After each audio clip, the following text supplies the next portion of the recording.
contenders is in line with one another, so it's going to be a fight all the way to the end. Kind of expected this type of result where the top three would mix themselves into the killing shots in the beginning. So it's going to be a very long and hard day tomorrow. Who's going to be the most disciplined. It's going to be the one taking it. With a 43-second advantage over the Du Plessis brothers and 90 seconds in hand over Van Staden and Lawrenson, championship leaders Evan Hutchison and Dani Stassen had strengthened their hand. The same applied to Class P leaders Colin Matthews and Alan Smith. Heavy overnight rain and persistent showers before the start of the race put a different complexion on proceedings. Game plans had to be reassessed, with the factory Ford Racing team cutting extra grooves on tyres. For some, the rain and the certainty of a wet and muddy route simply added to enjoyment. It's going to be good fun. I like it when it's a little bit challenging, so I think it's going to be good fun. Going to be a wet day. You reckon? Yep. It's going to be very messy today. A lot of mud. Got to take this one very carefully, but it's going to be a good day. There was plenty of tension on the start line, especially among the crews who were fighting for championships. It was going to be a long day, and it was evident right from the very start that traction was going to be a major problem out on the course.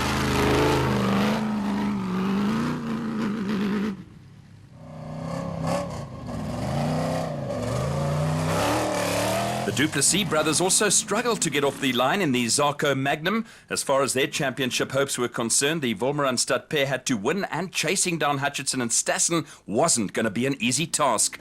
With four-wheel drive, getting off the line was a little easier for Berthold and Pitchford in the Atlas Copco Toyota Hilux, and the all-wheel drive also helped Visser and Badenhorst get away ahead of Matthews and Smith after the crews posted identical prologue times. An interesting early battle was on the cards.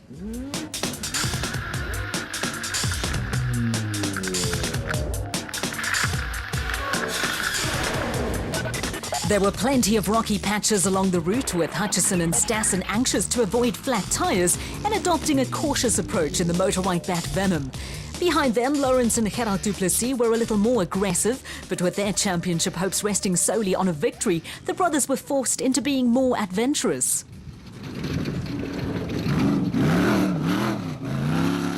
After a disappointing season with the pair hampered by reliability issues, Berthold and Pitchford were anxious to build on their Donaldson prologue victory.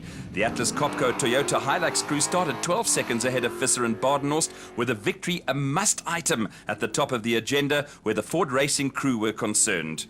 Plenty of torque from the Ford Ranger's diesel engine was going to be an advantage in the conditions, and the pair were starting to pull away from Matthews and Smith, who were coming under pressure from Van Staden and Lawrenson in the Atlas Copco Bat.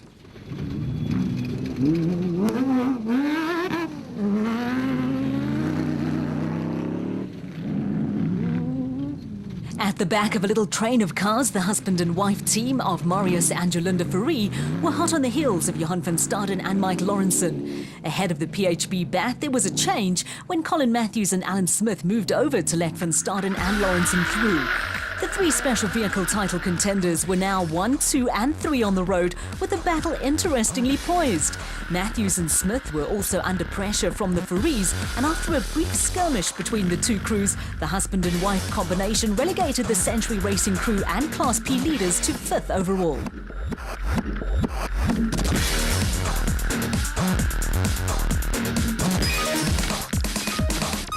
After the Donaldson prologue, only 3 seconds separated Castrol Toyota Hilux teammates Duncan Foss and Rob Howie and Anthony Taylor and Chris Birkin. The two cars were running together, but with poor visibility thanks to a misty windscreen, Foss and Howie moved over to allow Taylor and Birkin to move into 3rd place amongst the production vehicles.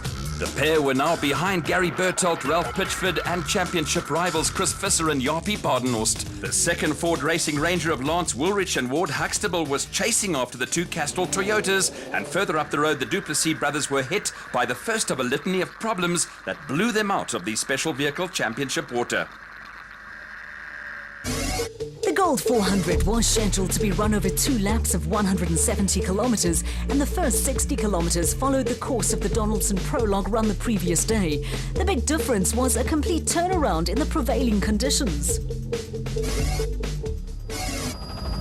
Conditions in the early stage of the race were treacherous, with cars slipping and sliding all over the place. Helicopter footage showed overall leaders Evan Hutchinson and Donnie Stassen almost being caught out. With Lawrence and Gerard Du Plessis temporarily out of action, Johan van Staden and Mike Lawrenson had moved into second in the Atlas Copco bat and had championship leaders Hutchinson and Stassen in their sights. Behind them, and 42 kilometers into the race, there was a little skirmish going on between new production vehicle leaders Chris Visser and Jaapie Badenhorst, with the Ford Ranger being overtaken by Marius and Jolinde Fourie.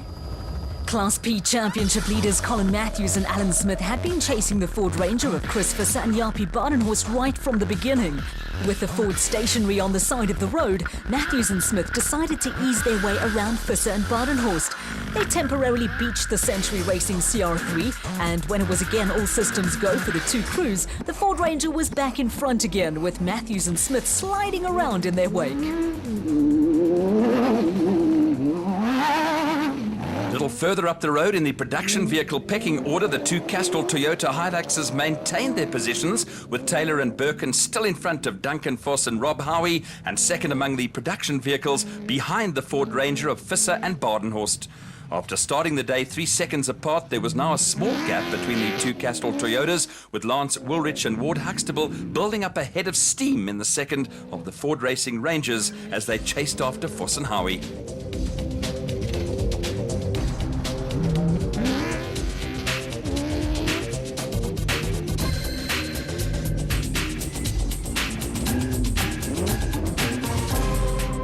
In their last race before heading into retirement, veterans Grobler and Ter Steege were a solid fifth in the production vehicle category in the RFS BMW X3. Right behind them, the motorized bat of the father and son team of Nick and Ryan Harper was the meat in an RFS BMW sandwich, with Christian Deploy and Henk Janssen van Vieren also running strongly in the second of the RFS BMW entries.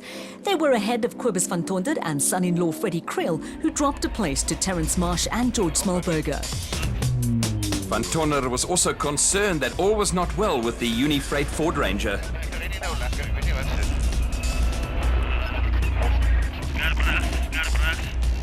Harry Smith based Van Tonder and Kriel then played a game of follow my leader behind Terence Marsh and George Smallberger before they strayed slightly off the route.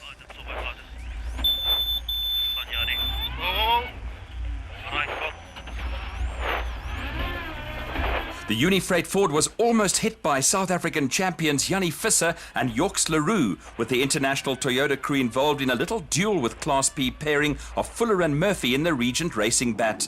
Ahead of them, there was a moment of indecision from Terence Marsh and George Smallberger. Fuller and Murphy disappeared up the wrong road, whilst Visser and Leroux nipped in front of the Regent Racing Navara. Fuller and Murphy then reappeared on the right road, but were now stuck behind their Regent Racing teammates, and Visser and Leroux, who weren't likely to be in a charitable mood. On board now with Marsh and Smallberger, who looked to be struggling with a technical issue. It did not take Fuller and Murphy long to go past their teammates, with outgoing special vehicle champions Herman and Wichard Sowald next to go steaming past the Regent Racing Navara. They were followed by Eduardo and Ricardo Agazi from the Democratic Republic of the Congo.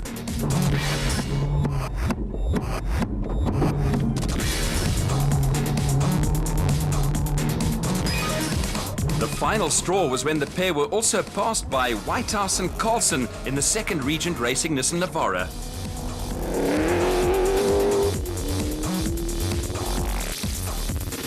Not far into the race, steering problems hampered Donaldson Prologue winners and early production vehicle leaders Gary Berthold and Rolf Pitchford.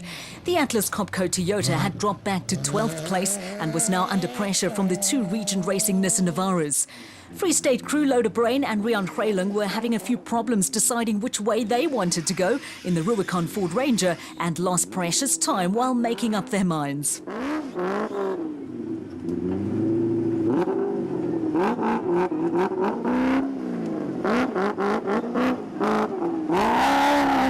De Bruyn and Greyling were being chased by Rutherford and Rhodes, who suffered a minor mishap when the SA Warranties Nissan Navara slid gently into a tree, which had jumped into the road.